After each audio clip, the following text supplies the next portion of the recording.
Suheldev Bharatiya Samaj party प्रत्येक दिन अपने संगठन की समीक्षा करती है। उसी कड़ी में मऊ जनपद की 4 विधानसभा में 3 विधानसभा का संगठन की समीक्षा हम लोगों ने करते हुए आज मऊ सदर विधानसभा के संगठन की समीक्षा की। और समीक्षा थी बूथ स्तरीय, सेक्टर स्तरीय, जोन स्तरीय और हमारे ब्लॉक और विधानसभा के नेताओं के द्वारा जो कार्य किए गए हैं उसकी समीक्षा थी। पूर्व में भी एक बैठक हमने घोसी में किया हुआ था जिसमें पूरे जनपद के लोगों को बुलाया था और उसी दिन हमने निर्धारित किया था कि मऊ में हम अलग अलग विधानसभाओं की बैठक करेंगे और संगठन की स्थिति क्या है उसको हम देखने का काम करेंगे। जहां पर हमारा संगठन कमजोर होगा वहां पर हम मजबूती लाने का काम करेंगे और बूथ स्तर तक का संगठन हम मजबूत करेंगे ताकि आने वाले समयों में जिला पंचायत चुनाव हम मजबूती से लड़ सकें। आपकी पार्टी के विधायक अब्बास अंसारी की सदस्यता समाप्त हो चुकी है, तो आप क्या कहते हैं? अरे भाई, पार्टी सिंबल पर वो विधायक थे, सब लोग कह रहे हैं, जो हम कह रहे हैं वही आप भी कह रहे हैं। तो जब पार्टी सिंबल पर विधायक थे और अगर सदस्यता रद्द हो गई है, अभी अंतिम फैसला आना बाकी है, अगर ऐसी स्थिति उत्पन्न होती है, चुनाव होने की स्थिति उत्पन्न होती है, तो सुहेलदेव भारतीय समाज पार्टी एनडीए में यह बात रखेगी कि हमारे सिंबल चुनाव निशान छड़ी से विधायक थे, तो प्रथम दृष्टया सुहेलदेव भारतीय समाज पार्टी के खाते में यह सीट जावे और हम पुनः इस सीट को जीत करके एनडीए के खाते में एक सीट बढ़ाने का काम करें। तैयारी शुरू कर दी, कितने आश्वस्त हैं कि टिकट आप लोगों को मिलेगा? देखिए, हम तो हमेशा आश्वस्त रहते हैं और हम जानते हैं कि एनडीए में जो निर्णय लिया जाता है वह निर्णय सभी पक्षों को सुन करके लिया जाता है। यह समाजवादी पार्टी नहीं है कि शाम को टिकट फाइनल हुआ, सुबह काट दिया गया, सुबह फिर तय हो गया, दोपहर में काट दिया गया, फिर दोपहर में तय हो गया, तब तक शाम तक का बदल दिया गया। वहाँ जो भी निर्णय होते हैं वह निर्णय बहुत सोच समझ के लिए जाते हैं। मैं पूर्ण रूप से आश्वस्त हूँ क्योंकि 2 दौर की बात भी इस पे हो चुकी है, फाइनल टच होना बाकी है, जिसपे हम विद इन 1 वीक हम खुद जा रहे हैं दिल्ली और जाकर के माननीय गृह मंत्री जी से मुलाकात करेंगे। अभी माननीय प्रदेश सदस्य से मुलाकात हुई तो उन्होंने बताया भी कि यह सारे प्रपोजल ऊपर जाएं, जिससे कि जो भी निर्देश होगा हम सब लोग मिल करके सीट को जीतने का काम करेंगे, जिससे कि सीट एक हमारी बढ़े। तो क्या अब्बास अंसारी के परिवार से प्रत्याशी बनेंगे? हैं?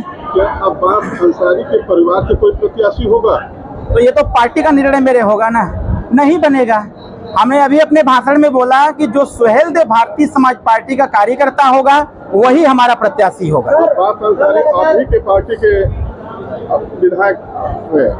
अब्बास अंसारी जी समाजवादी पार्टी से विधायक हैं, सिंबल हमारा जरूर है, आधा आधा का भागीदारी था, आधा समाजवादी पार्टी आधा हमारा था। तो ये होना चाहिए कि कहीं भाजपा का प्रत्याशी आ जाए आपकी पार्टी में? यह होगा तो वह भी देखा जाएगा, हम कहाँ पीछे हट रहे हैं। आपका कार्यकर्ता कहाँ से होगा? अरे भाई, हम क्या कह रहे हैं, जब हमारे पक्ष में आएगा तो हमारी पार्टी का कार्यकर्ता चुनाव लड़ेगा, बीजेपी के पक्ष में आएगा तो बीजेपी का कार्यकर्ता चुनाव लड़ेगा, हमारे पक्ष में आएगा तो बीजेपी के लोग हमारा समर्थन करेंगे, भाजपा के पक्ष में जाएगा तो सुभाषपा के लोग पूरी ताकत के साथ लड़ेंगे। भाजपा का प्रत्याशी आपकी पार्टी में? ऐसा नहीं होगा, इससे आप लोग निश्चिंत रहिए। अब हम ये अखिलेश यादव नहीं है, ये अखिलेश यादव की पार्टी नहीं है, यह सुहेलदेव भारतीय समाज पार्टी है और एनडीए गठबंधन है जिसके बॉस माननीय अमित शाह जी हैं, जो भी निर्णय लेते हैं सबके पक्ष में लेते हैं। लगातार अल्पसंख्यक अधिकारियों से शिकायत मिल रही है लेकिन कार्रवाई नहीं हो, क्या कहेंगे? कहाँ का कार्रवाई ना हो पाओ तो भाई देखिए, मऊ अल्पसंख्यक अधिकारी बदल दिया गया है, आपको जानकारी के लिए होना चाहिए, उसने ज्वाइन भी कर लिया है।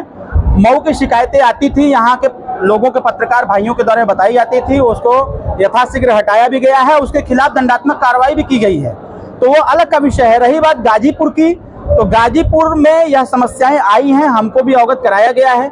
जिस दिन हम गाजीपुर जाएंगे उस दिन उसका भी समाधान करके हम आपको बता देंगे। एक शहरों के प्राइमरी विद्यालय है जो 4 साल से तोड़ करके उसी तरह से पड़ा हुआ है, 400 बच्चे हैं, जिला अधिकारी अब तक जमीन उपलब्ध नहीं करा चुके हैं और प्रधान जी परेशान है। उसकी लड़ाई हमारे पार्टी के राष्ट्रीय उपाध्यक्ष डॉक्टर संतोष पांडे जी खुद ही लड़ रहे हैं। लेकिन वो बच्चों का भविष्य कैसे बनेगा जो नदी के उसकी चिंता हमारे डॉक्टर संतोष पांडे जी को भी है, क्योंकि उस स्कूल से इनका बहुत पुराना रिश्ता भी है और ये खुद लगे हुए हैं। मैं खुद 2 दफे की बात किया हूँ। मैं आपको आश्वस्त करता हूँ कि मैं आज ही माननीय डीएम साहब से मैं बात करूंगा कि आखिर वहाँ की समस्या का समाधान क्यों नहीं हो पा रहा है, क्योंकि मैं यह मानता हूं कि मऊ जनपद की कोई भी समस्या हो, समस्या का समाधान यथाशीघ्र होना चाहिए।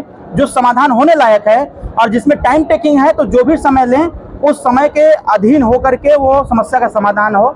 हम बात करेंगे आज डीएम साहब से और बेसिक शिक्षा अधिकारी से। अभी आपने रोडों की बात की है, कोपागंज से कसारा तक 8 साल बीत गया, लेकिन उसमें कोई काम नहीं हुआ, 50 की मौत हो चुकी है। देखिए, मैंने चुनाव में भी इस बात का जिक्र किया था। मैं खुद उस सड़क पर घूमता था तो मुझे खुद कष्ट होता था, और उसका पैसा ऐसा भी आ गया है। किस विवाद में वह रास्ता नहीं बन पा रहा है, अभी इसकी जानकारी हमको नहीं है। टेंडर को लेकर के बार बार वहाँ छीना झपटी हो रही है, मारपीट हो जा रहा है, तो वो समस्या सिर्फ उसमें चला गया है। लेकिन हमारा यह है कि यहाँ एक बार हम आ रहे थे, किसी की शादी थी किसी चौहान जी के घर पर, तो हमारे साथ हमारे प्रतिनिधि फागू सिंह जी बैठे थे गाड़ी में। हमने इनसे जिक्र किया कि आखिर यह रास्ता क्यों नहीं बन पा रहा है, तो इनके द्वारा यह बताया गया कुछ टेक्निकल मामला है टेंडर को लेकर के, जिसकी वजह से नहीं हो पा रहा है। लेकिन हम इस पे भी बात करेंगे जिससे कि रास्ता बन जाए। पूरे मऊ का वही एक रास्ता है जो गड़बड़ है, जो बनना चाहिए, जिससे बहुत सारी दुर्घटनाएं हो रही हैं, और उस रास्ते से आना जाना सबका है, तो जनता के हितों को ध्यान रखते हुए रास्ता बनना चाहिए। बड़ुआ गोदाम से भरसा मानवपुर तक ये इतना व्यस्त रास्ता है कि आए दिन 10 लोगों की एक्सीडेंट में मौतें होती है या बुरी तरह से घायल। सांसद जी का करत हुआ, वो का करत हुआ भाई, जनता वोट दिले भी है तो उन्हों के तो कुछ करे के चाहिए। कुल बतिया हम ही करी। सांसद जीतल हुआ, सदन इतना बढ़िया सदन चल रहा था, लिख के दे दिए होते उसी में, बोल दिए होते उसी में सदन में कि हमारा है यही रास्ता गड़बड़ है। जैसे हमारे नेताजी बोल देते हैं कि जहूराबाद के है यही रास्ता गड़बड़ है, सब बन रहा है। आप सदन से दावा कर रहे हैं कि हम चुनाव लड़ेंगे। अरे हम